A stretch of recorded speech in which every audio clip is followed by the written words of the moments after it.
As the prospect of collapse makes us dizzy, we seek stability by clinging to what worked in the past and firefighting to keep it alive.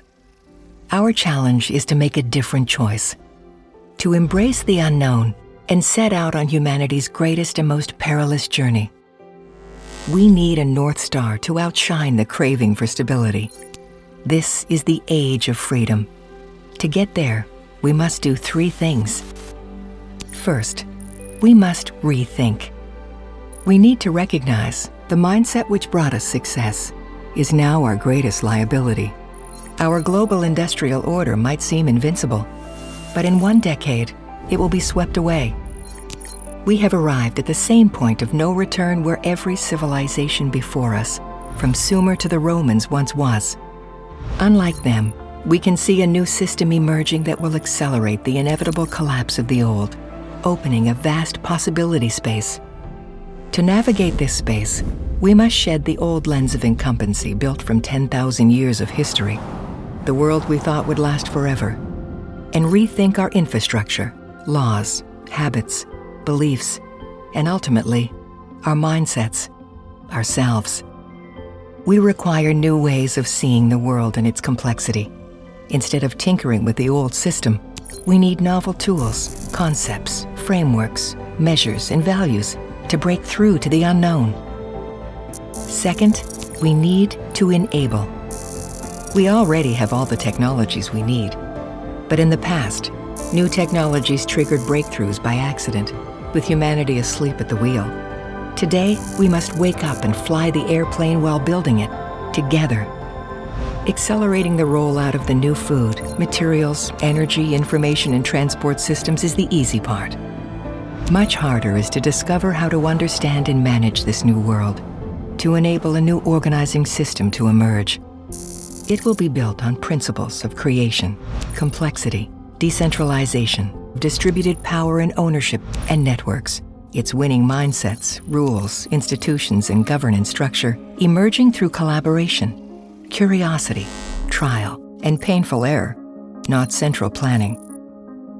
The pioneers will not come from the centers of incumbent power.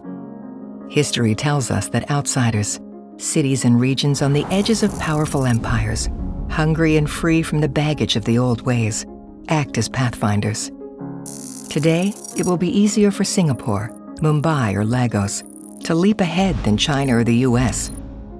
So we must do what our ancestors failed to do. Decentralize power to the edges. Let go of old, familiar constructs that no longer serve us. Brace for the uncertainty, excitement, daring, and experimentation of a new age. Third, we must bridge. To avoid collapsing before we break through, we must build a bridge from the old system, even as it breaks down, to the emerging system.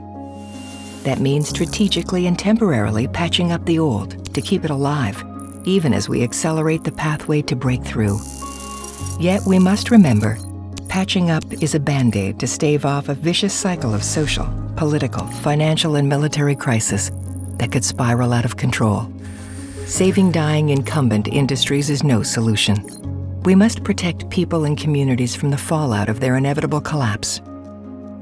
If we're to succeed, we need a map, the mindset that can highlight the possible future pathways.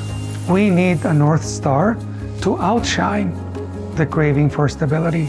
And we need the fellow travelers, the rethinkers and redoers who have the courage and vision to lead us to a better future. We need to embrace change to create the age of freedom. The challenge is for us to see below the surface, to cut through the noise and the chaos, and understand the complex processes that are driving change, and see the scale of transformation that's delivering possibilities beyond our wildest imaginations, to create a world that's prosperous, resilient, and equitable for all. It's time for us to rethink humanity. This video series is distilled from the book Rethinking Humanity by James Arbib and Tony Seba. Share and subscribe for new content, and visit RethinkX.com to read the book.